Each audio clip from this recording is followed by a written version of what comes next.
passar os conceitos para a galera, sabe? Eu gosto muito. Vou te confessar que eu gosto muito.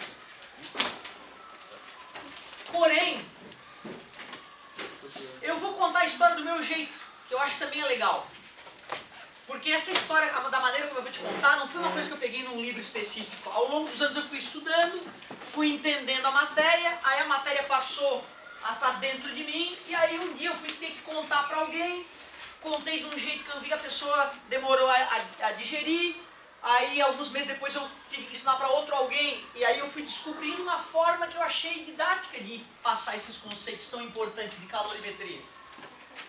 Depois que eu fizer a aula do meu jeitinho, eu vou te passar uma leitura da apostila e uns exercíciozinhos, certo? Ou seja, na hora que tu for ler a apostila, tu vai ter um segundo contato com a matéria, de um jeito desenhado por outra pessoa. Se o meu jeito não fechar com o teu, da apostila vai fechar. Uma das jeitos nós vamos acertar. Então olha só, eu gosto de começar essa aula de calorimetria falando para as pessoas o que é uma caloria. Definição de caloria. Essa definição eu preciso, porque toda hora eu vou começar a usar caloria agora para falar de energia térmica, para falar de calor. Toda hora eu vou usar caloria. Se tu não sabe o que é uma caloria, tu fica viajando, né? Senhor, caloria não é aquela da comida? É, não. Depois dessa invenção aqui, nós começamos a usar essa unidade para medir a energia que tu ingere no dia a dia. Mas originalmente a ideia de caloria é essa que eu vou te mostrar agora. E ela é até meio esquisita, essa ideia. Olha só o que é uma caloria. Uma caloria é a energia necessária para aquecer 1 grama de água, ou seja, H2O, de 14,5 graus Celsius para 15,5 graus Celsius. Pode perguntar, fica à vontade. Pode perguntar. De 11, por exemplo, de 11 para 12 também é uma caloria? Obrigado. Eu já tive que espernear, fazer mímica para essa pergunta me aparecer. Te juro, em turma de 70, em turma de 80, tem 80 pessoas lá, eu vou lá, explico isso, vai lá, pergunta. E ninguém pergunta nada. Eu já tenho uma coisa para perguntar ali, óbvia. Né? Aí eu vou e insisto, não, tem uma coisa ali muito estranha, olhem bem. E ninguém se manifesta, é uma coisa assustadora. O amigo falou o que eu queria escutar. Professor, de 1 para 2. Professor, de 99 para 100. Professor, quem foi o babaca que disse 14,5 para 15,5? Né? Tem várias perguntas legais, concorda comigo? Infinitas perguntas. O difícil é tu ler isso e achar normal. E não, tudo bem, estou satisfeito. Isso não é normal. Eu tenho que te incomodar com 14,5 para 15,5. Tem que se incomodar. Não conta pra ninguém. É diferente. De 1 para 2 é diferente, fica entre nós. De 10 para 11 é diferente. De 99 para 100 é diferente. Não é uma caloria para esquentar 1 grama de água. De 99 para 100. Porém, a diferença é tão pequena que aqui no ensino médio nós vamos fingir que é igual em qualquer variação de temperatura de 1 grau. Beleza? Então, aqui no ensino médio, nós vamos fingir que, né, que não importa se é desse para esse. Qualquer variação de 1 grau Celsius causada numa massa de 1 grama de água exige uma quantidade de calor equivalente a 1 caloria. Estou falando para água. Ouro, bosta de vaca é diferente. Quer dizer que a própria definição de energia está relacionada com a água.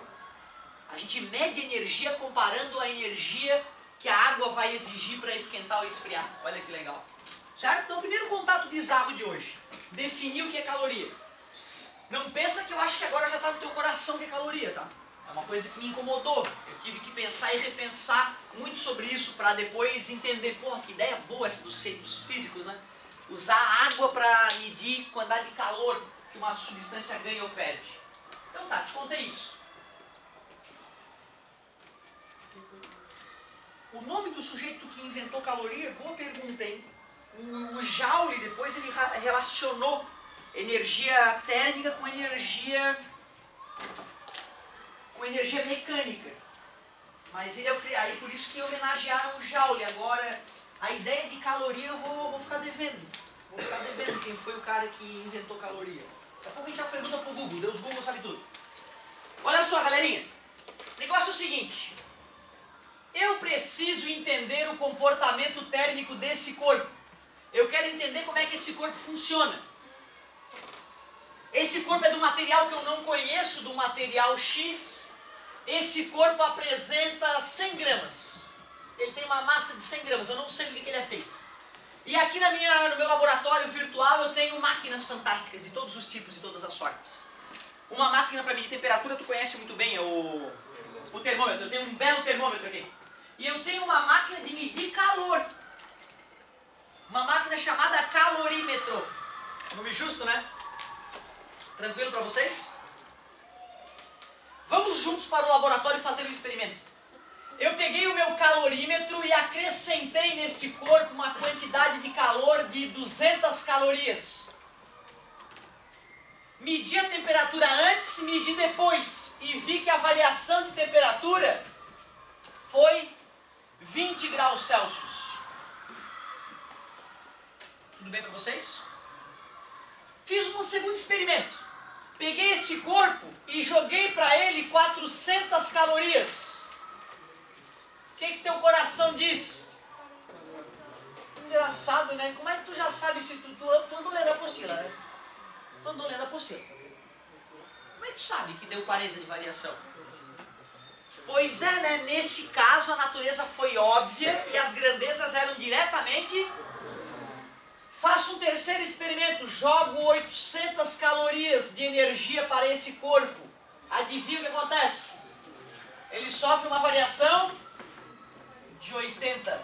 Vamos ver se faz sentido? Quando dobrou a energia entregue, dobrou a variação de temperatura. Quadruplicou a energia entregue, quadruplicou a variação de temperatura.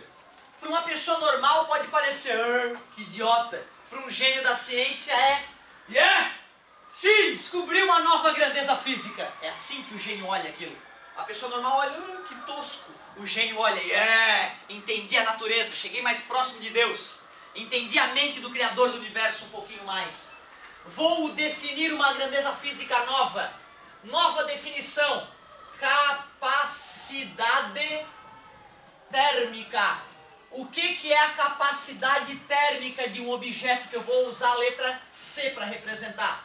É só tu pegar a quantidade de calor e dividir pela variação de temperatura. Isto é a definição, a invenção de uma nova grandeza. Velocidade é uma coisa comum na tua vida, né? Tu lida quase todo dia com velocidade, certo? Por isso que velocidade chega uma hora que velocidade, tranquilo. Probleminha de velocidade, legal, entendo velocidade. Porque já está no teu coração essa grandeza que a gente introduziu matematicamente no 9º ano e estamos trabalhando já há 3 anos, né, falando de velocidade. No teu dia a dia tu vê as coisas tendo velocidade, para ti é tranquilo. Já trabalhasse alguma vez com capacidade térmica? Provavelmente nunca trabalharás. Portanto, é uma grandeza que alguns de vocês não vai nem dar tempo de digerir ela e de um dia acordar e falar, eu sei que capacidade térmica, pode me perguntar que eu te explico. E talvez muitos de vocês nem precisem disso. Mas eu preciso que tu conheça o nome daquelas letrinhas e que tu suponha que perguntas eu posso te fazer a partir desta nova definição matemática. Aliás, primeiro deixa eu calcular a capacidade térmica deste objeto hipotético com o qual nós estamos trabalhando. Qual dos 3 experimentos eu devo usar para calcular a capacidade térmica? Qualquer um, parabéns amigo, tá ligado? Qualquer um. Porque é o mesmo objeto, tem que ter a mesma capacidade térmica em qualquer situação. Leva esse objeto para o Japão. O Japinha pega o calorímetro dele, o termômetro dele, esquenta o corpo e mede. Como é o mesmo corpo que saiu aqui do Brasil e foi para lá, ele tem que tirar a mesma conclusão do estudo que ele vai fazer, né? O comportamento térmico do corpo não pode ser diferente só porque viajou para o Japão. Ah, não, aqui no Japão eu sou diferente. Não, o átomo não pensa. Concorda comigo? Então não importa qual das experiências eu vou usar. Outra, tá, gente? No laboratório nunca dá com as casas assim, tá? Sempre dá números de uma aula. Certo? Aqui o laboratório virtual eu seleciono as coisas e as coisas acontecem bonitinho. Vamos ver. Pegar o do meio então, só de raiva. 40 calorias, 400 calorias dividido por 40 graus Celsius deu uma capacidade térmica de 10 calorias por grau Celsius. Significado físico. A cada 10 calorias, aumenta 1 grau. Jogo 20 calorias. Aumenta 2, retiro 30 calorias. Diminui 3. Tu viu como capacidade térmica é uma grandeza física fundamental para entender o comportamento térmico de um corpo? Se algum dia alguém precisar calcular quanto de energia para aumentar ou diminuir a temperatura, é através dessa grandeza que o fará. Qualquer indústria que tem que esquentar ou esfriar as coisas vai precisar dessa grandeza. O cara que dimensionou os condicionadores de ar para esse prédio, ele tem que ter a noção da capacidade térmica do ar contido nesse ambiente. Ali a resposta é caloria por grau Celsius ou tem alguma... Não, nesse caso não tinha mais saco para puxar. Então a gente não apareceu um nome para isso, beleza? Não apareceu um nome para isso, a gente vai deixar assim mesmo a unidade. Boa pergunta. Essa aqui foi a questão número 1, né? Para um corpo alienígena, como sempre, que recebeu tal quantidade de calor e sofreu tal variação de temperatura, determine a capacidade térmica. Outras 2 perguntas. A variação. Um corpo recebeu tal calor, sabendo que a capacidade térmica do corpo é esta, calcule a variação de temperatura. Quantidade de caloria recebida. Um corpo com tal capacidade térmica sofre tal variação de temperatura, determine quanto de calor ele trocou com o meio. E assim vai. Oh, melhorou, hein? O cara acrescenta, dá só a temperatura inicial, dá o Czão e o Q, pede a temperatura final. Embora matematicamente seja simples, né? Se o aluno não está preparado para isso, ele pode se assustar. Primeiro faz a fórmula clássica, calcula o ΔT. Depois ΔT é final menos, sabendo inicial ou final, tu acha o outro. Certo? Ótima colocação, garoto. Parabéns. Só tem um probleminha. Vocês concordam que eu tive que levar o corpo para o laboratório para poder fazer essa análise e achar o Czão dele? Eu não sei se eu comentei com vocês uma vez, mas eu fiquei chocado uma vez com uma notícia que apareceu no jornal. Aí se perde, não sei se isso dá para dizer que é. Pedaço de gelo se desprende. Pedaço de gelo do tamanho do estado de São Paulo se desprende e navega pelos mares do mundo. Não. É um pedaço de gelo do tamanho do estádio do São Paulo. Aí eu olhei de novo, não. Um pedaço de gelo do tamanho do estado de São Paulo. Tem Paraná, Santa Catarina e tem São Paulo. São Paulo de gelo, desgrudou da geleira e saiu flutuando pelo mundo. Será que é importante eu saber a capacidade térmica deste pedaço assassino de gelo? Por quê? Para saber até onde ele vai existir e para ver o impacto que isso vai ter na navegação, nos navios que trazem os nossos aparelhos Xing-Ling e tudo mais, né? Certo? Beleza? Os navios são fundamentais na vida moderna. Tu não percebe, mas muita coisa que tu usa passou por navio de alguma forma, direto ou indiretamente. Certo? Claro que rodoviário no Brasil é muito mais importante.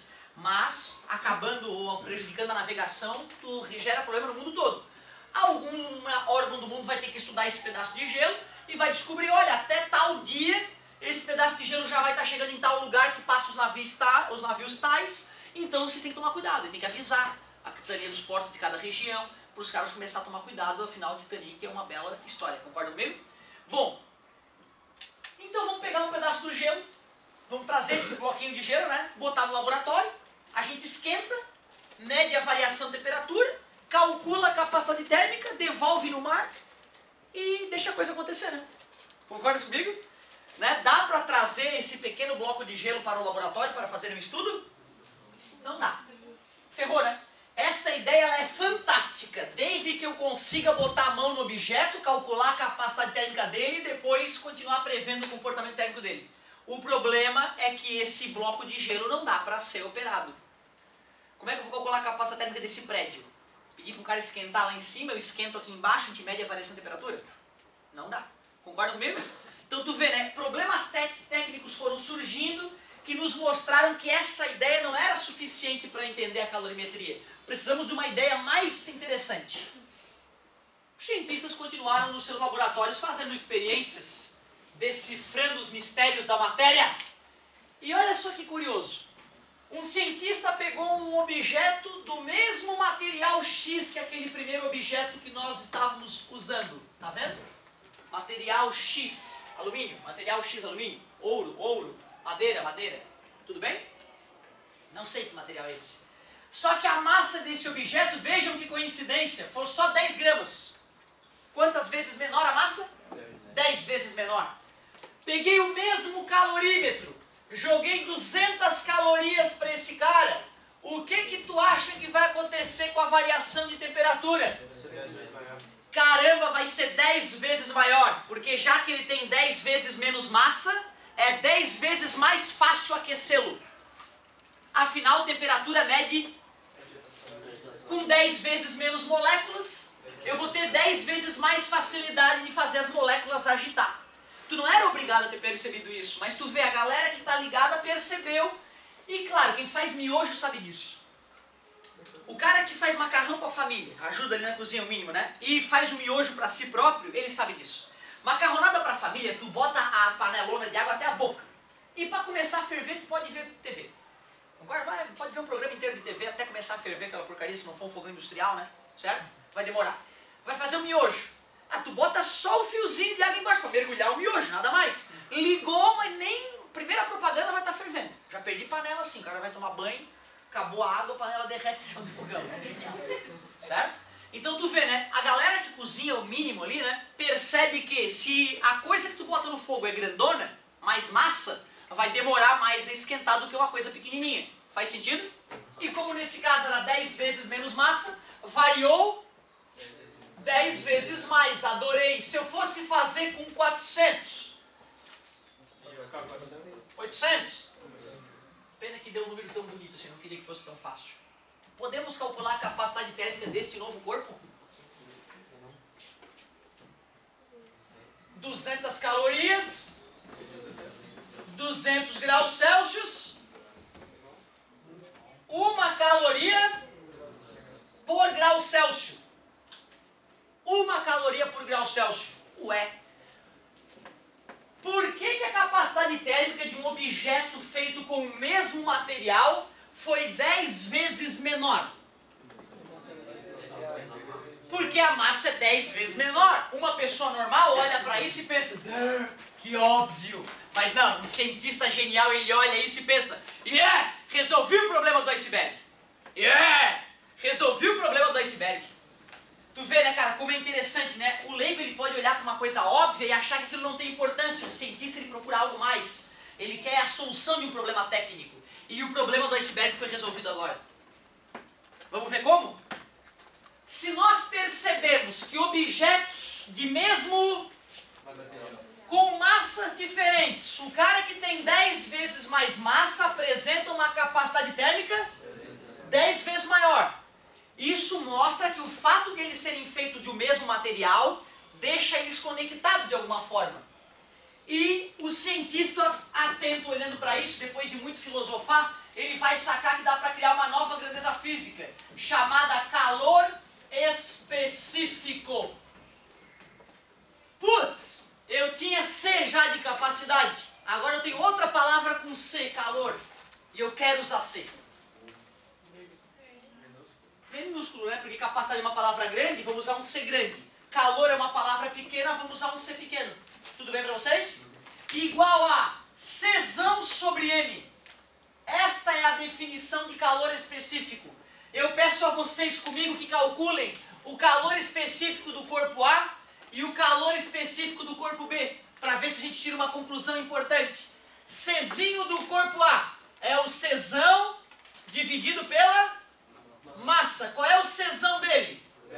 10 calorias por grau Celsius. Quem é a massa? 100 gramas. Fazendo a divisão, o Czinho dá quanto? 0,1 caloria por grama grau Celsius. Relaxa, a unidade ali nós já vamos interpretar ela. Vamos calcular o Czinho do corpo B, que é o Czão sobre a massa do B. Czinho do corpo B. 1 caloria por grau Celsius sobre 10, que vai dar um Czinho de 0,1 caloria por grama grau Celsius. O que nós podemos concluir?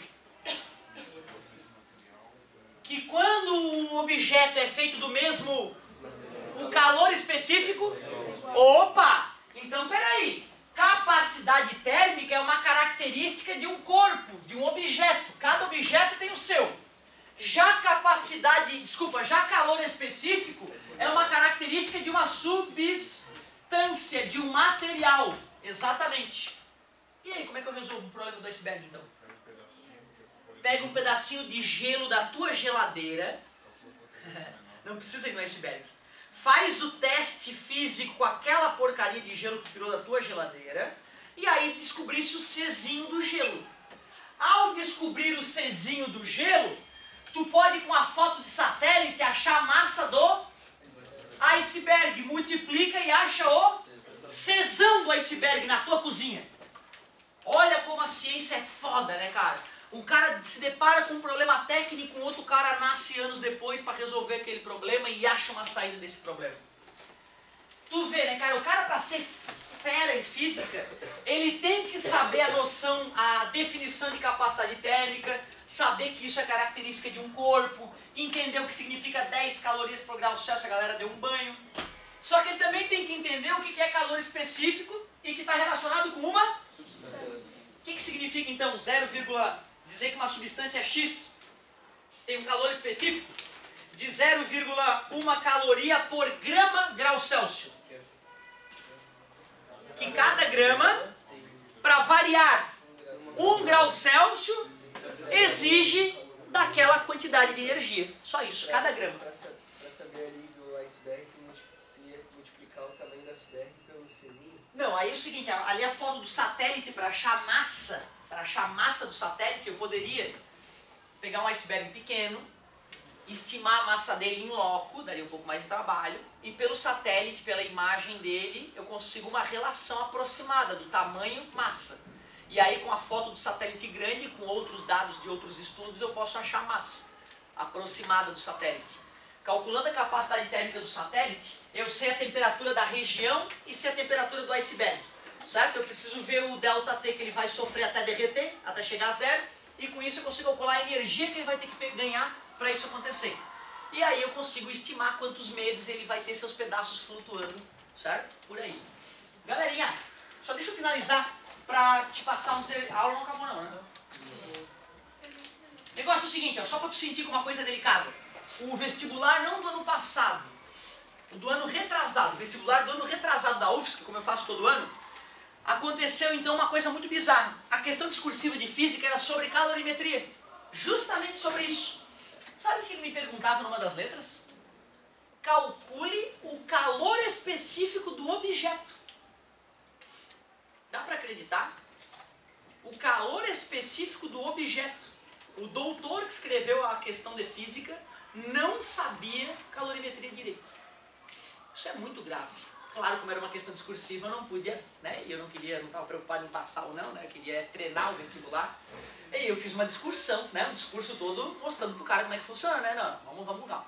Primeiro que é uma questão, um erro absurdo nessa questão.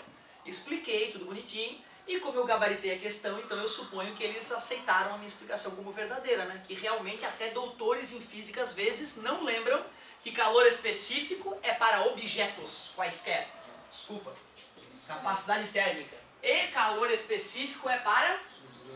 O ser humano é tão doente que ele mapeou o calor específico de tudo quanto é substância que pode imaginar, do alumínio à bosta de vaca. Então, se tu pega na internet lá, preciso esquentar a bosta de vaca aqui para fazer alguma coisa, um implemento agrícola, certo? Esterco. Não é piada não, cara, tem que esquentar a bosta de vaca, junto com uma série de outros produtos químicos. E vai gastar dinheiro para esquentar, né? Concorda comigo? E vai ter que estar no preço da ração, ou no preço do adubo. Concorda comigo? Então tu vê, tu tem que fazer a conta, não tem jeito. Não vai começar a fazer a ração sem antes fazer um plano de custo, quanto de gás tu vai usar, né, para produzir, para ver o preço. Vai que o preço vai ficar muito além do mercado, né? E aí tu não vai conseguir competir e vai falir. Então são coisas que a indústria usa todo dia. Agora eu vou te falar a verdade, tá, meu querido? É raro a gente no vestibular encontrar questões que envolvam esta conta. É raro no vestibular nós encontrarmos questões que envolvam esta conta. O mais comum é a gente isolar numa e fazer uma única fórmula que a gente usa para tudo. Essa fórmula vai ficar assim, vê se tu concorda, multiplicando por ΔT ambos os lados. Tudo bem?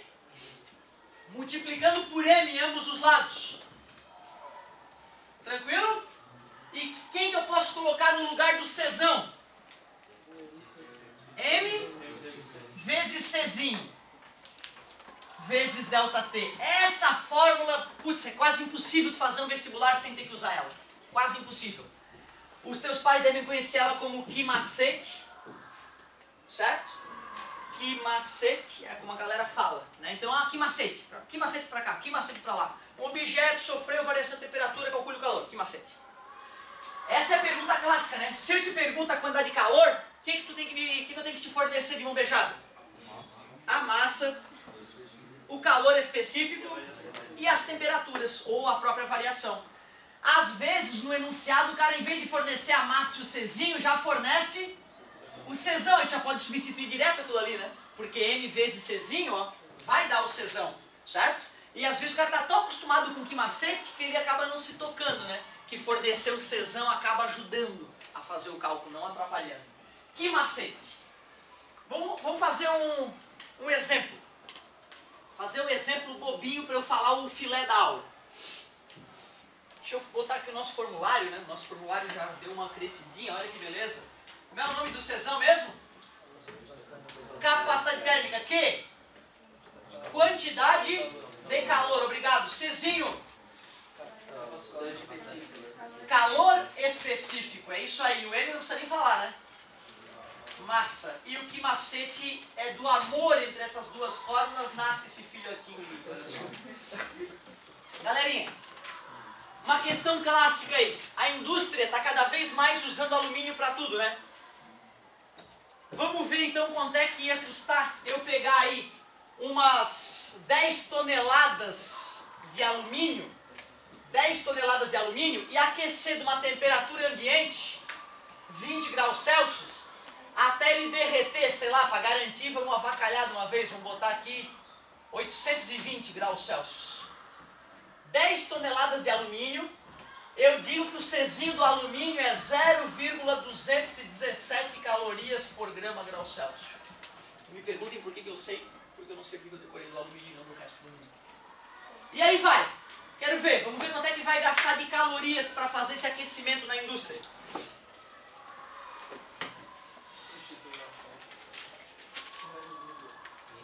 Q, M, C, delta T.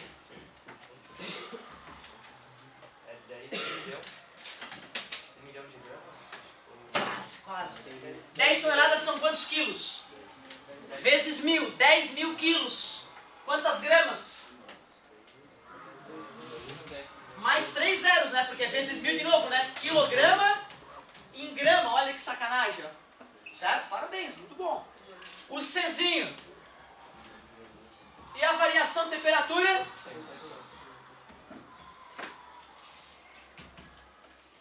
1 vezes 8, 8.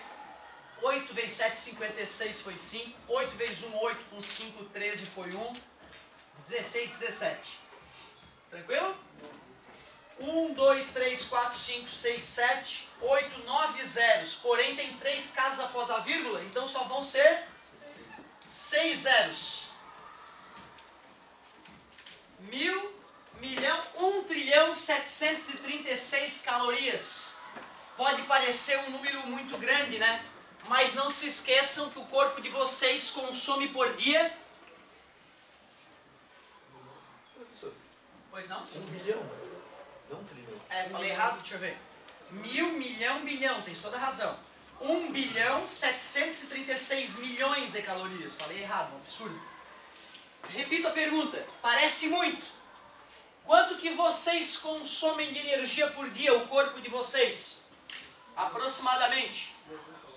2.000 quilocalorias. O corpo de vocês consome por dia aproximadamente 2 milhões de calorias. Então, às vezes, os números podem parecer grandes, né? Podem parecer assustadores, mas tu consome 2 milhões de calorias por dia. Isso tu não for atleta, né? Um atleta pode consumir 20 mil quilocalorias por dia, 20 milhões de calorias por dia. Vale lembrar que a única forma conhecida de se viver mais é comendo menos. Portanto, a ingestão de menos calorias no dia a dia vai levar a uma maior chance de sobrevivência por mais tempo. Vale lembrar que os lutadores do sumô, que consomem o equivalente a 20 seres humanos, certo?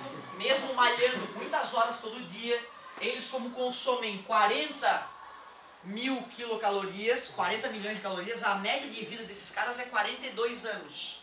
O lutador de sumô, ele morre geralmente lá com 40 e poucos anos por falência dos órgãos, já que o estômago dele processou muito mais comida do que do ser humano normal. E cada vez que tu vai usar o teu organismo, seja para respirar ou para se alimentar, tu tá gastando o teu organismo, que tem um prazo, certo? Então isso é muito importante. Eu fiquei sabendo disso depois de velho. E eu lembro que numa fase da minha vida mais preocupado com o corpo, eu gostava de malhar horrores assim, e comia um monte de suplemento para poder, né, como eu era raquítico, era muito magro, para poder suprir o gasto de energia, eu tinha que comer um monte, tinha dieta de calorias, sei lá, de 3.500, 4.000 calorias. E passei alguns anos fazendo isso, tu vê que absurdo, né? Sem saber de que isso ia me tirar alguns anos de vida no final da minha vida. Talvez valha a pena, né? Porque de repente passar o resto da vida decrépito e, né, com a galera limpando a tua bunda não é legal. Por isso que eu torço para que quando eu morrer, né, vá rápido, sem deixar os filhos aí tendo que fazer o serviço sujo. Mas é uma coisa a se pensar para a vida, né? Será que vale a pena toda a vida que eu me buffet livre me entupir de comida só porque eu já paguei? Né? Aquele pensamento meio absurdo do qual eu já partilhei muitas vezes. Então é uma coisa para tu pensar, né, cara? A única forma garantida de viver mais é se alimentar menos, não é passar fome, não é deixar de cumprir com os nutrientes básicos do teu dia a dia, mas sem exagerar ao longo da tua vida, tu vai ter uma vida muito melhor. Isso é evidente por vários motivos. Muito bem. Vamos ao filé? A melhor questãozinha por enquanto dessa matéria é o seguinte, ó. A melhor questãozinha dessa matéria é o seguinte. Imaginem vocês que eu tenho um recipiente que não troca calor com o ambiente. Será que esse recipiente existe? Uma caixa que não deixa nem entrar, nem sair calor dali de dentro? Parecido com uma garrafa térmica, que inicialmente era chamado de frasco de Denver, que é o Denver que inventou isso aí, né?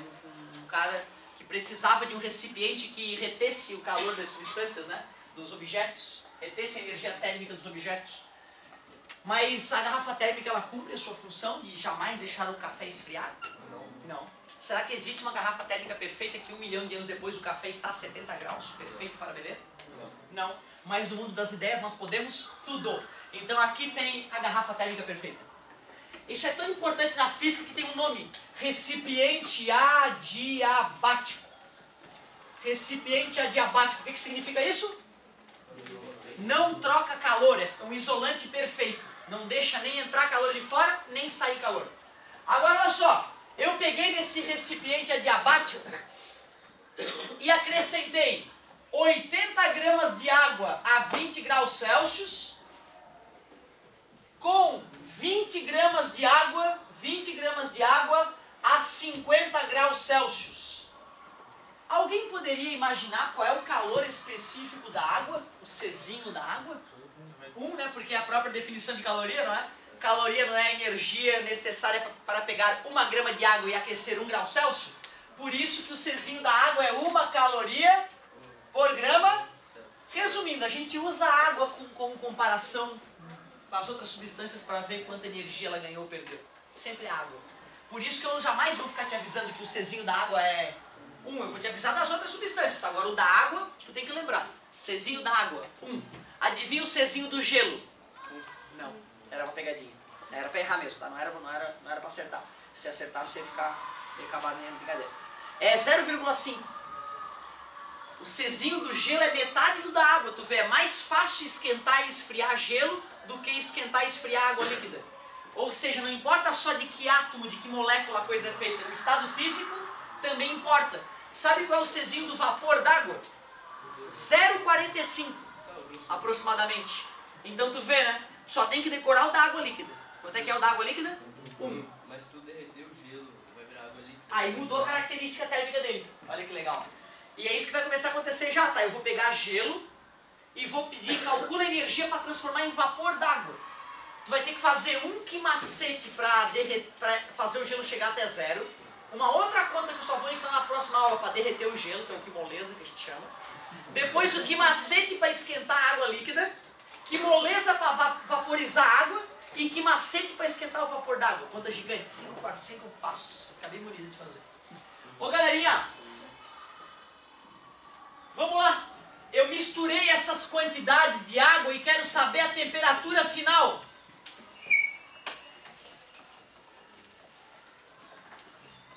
Eu vou pegar água fria, vou pegar água quente e vou tentar calcular a troca de calor.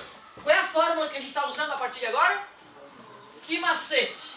Que macete na água fria? Que macete na água quente? O calor vai da onde para onde mesmo?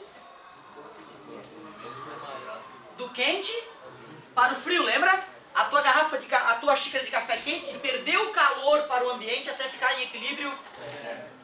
O teu suco gelado recebeu o calor do ambiente até entrar em equilíbrio. O calor sempre flui do corpo de maior temperatura para menor. Show de bola. Galerinha, se esse recipiente ou seja, ele não pode trocar calor com o ambiente, quem é que vai trocar calor com quem? Já que eu misturei água fria e água quente ali dentro. Os líquidos, né? A água fria e a água quente vão trocar calor. Quem é que perde e quem é que ganha? A água fria ganha calor da água quente até que elas entrem em... Beleza? Me ajuda com a água fria. Qual é a massa de água fria? 80 gramas. Qual é o Czinho da água? 1. Tu já adivinhou a temperatura final?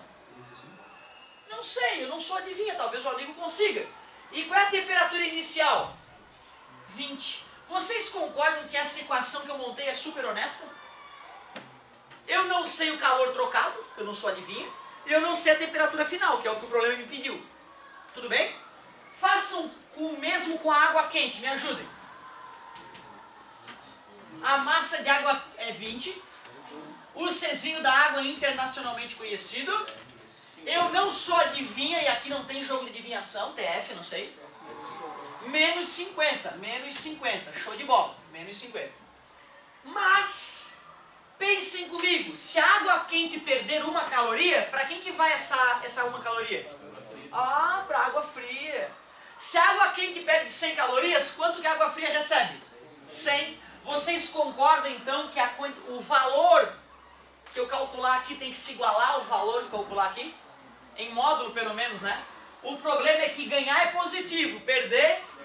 Por isso que para finalizar essa continha, a gente usa o princípio das trocas de calor. Das trocas de calor. Esse princípio ele é bem óbvio. Ele diz que o calor recebido mais o calor perdido tem que dar...